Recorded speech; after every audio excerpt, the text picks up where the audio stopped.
Pour Ali Ben Makhlouf, la conversation est tout, parole en mouvement, elle est une manière de vivre. Sur les traces de Montaigne, le philosophe revisite la littérature, cette conversation de l'auteur par-delà la mort, cette conversation intérieure du lecteur. Bonsoir Ali Ben Makhlouf. Bonsoir. Merci d'être avec nous et bienvenue sur TV5 Monde. Quelle est selon vous la définition du mot conversation ? Ah, écoutez, moi je préfère la reconnaître plutôt que la définir. Et on la reconnaît dans des situations où on met véritablement l'accent sur tout ce qui est sonore, tout ce que j'appelle les aspects extérieurs de la communication ou les aspects matériels de la communication. La voix, le rythme, l'intonation et, si vous voulez, loin de la recherche d'une identité de signification. Ce n'est pas l'idée qu'on va dire la même chose, sinon, dans ce cas-là, on ne va pas converser. Donc la conversation, c'est vraiment moitié.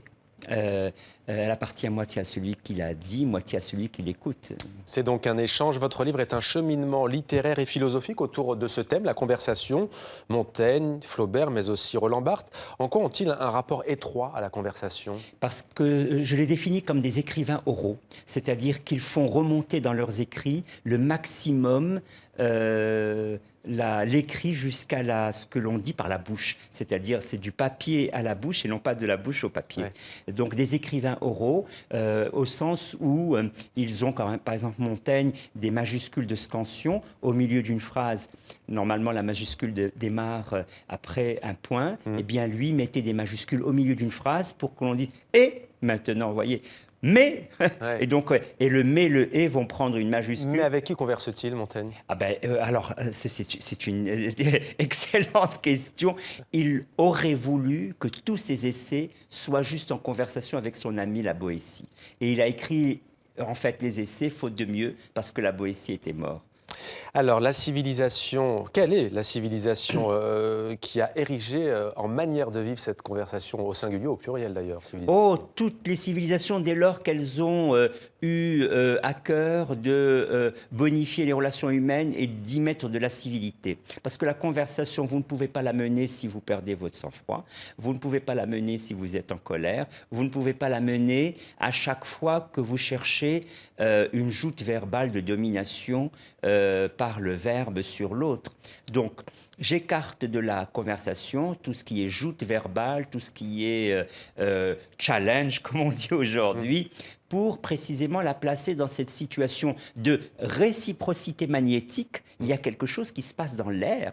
Je dis, par exemple, pour Flaubert, qu'il y a une atmosphère des mots, sous les mots, dans les mots, et cela, c'est, oui, une forme de réciprocité magnétique. On a le sentiment, Ali Ben Makhlouf, que dans le monde moderne dans lequel nous vivons, notamment avec l'accélération, les nouvelles technologies, que, au fond, tout cela nous écarte de la conversation. Est-ce votre sentiment ? Ah, tout à fait, c'est-à-dire qu'il n'y a plus de prise de parole, sauf dans le cas, si vous voulez, syndical ou d'une manifestation, mais finalement, dans le domaine, je dirais, commun de l'échange, tout ce qui est email, tout ce qui est Facebook, tout ce qui est réseaux sociaux, finalement, délite complètement la conversation. Parce que c'est une épreuve, il faut quand même jouer quelque chose de soi, et on ne sait pas comment l'autre va réagir. C'est pourquoi j'ai mis en exergue une phrase de Montaigne et une phrase du philosophe Wittgenstein qui compare la conversation à un jeu de balle.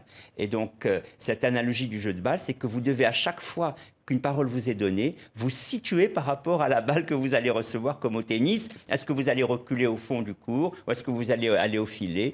Et donc, voilà, c'est un jeu de balle. Mais vous savez, c'est un risque. Ouais. C'est un risque. Mais pourtant, ce que vous décrivez là, on l'a sur les plateaux de télévision.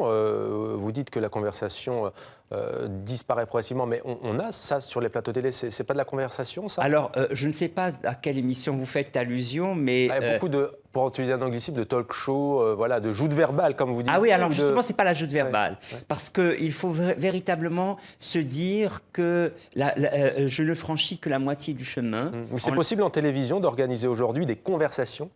Ah, je pense qu'il faudrait prendre le temps pour cela. Et ça serait véritablement... Il faut laisser jouer les homophonies et les homonymies. Si je vous dis, voulez-vous plus de thé ? Vous allez me dire, comme Alice dans Lewis Carroll, mais comment puis-je en avoir plus ? Je n'en ai pas encore eu. Et moi, je vous dis, mais vous voulez dire comment vous pouvez en avoir moins ? Parce qu'on a toujours plus que rien. Et on joue sur plus plus que rien, plus que par rapport à ce que j'ai déjà eu. Et ça relance.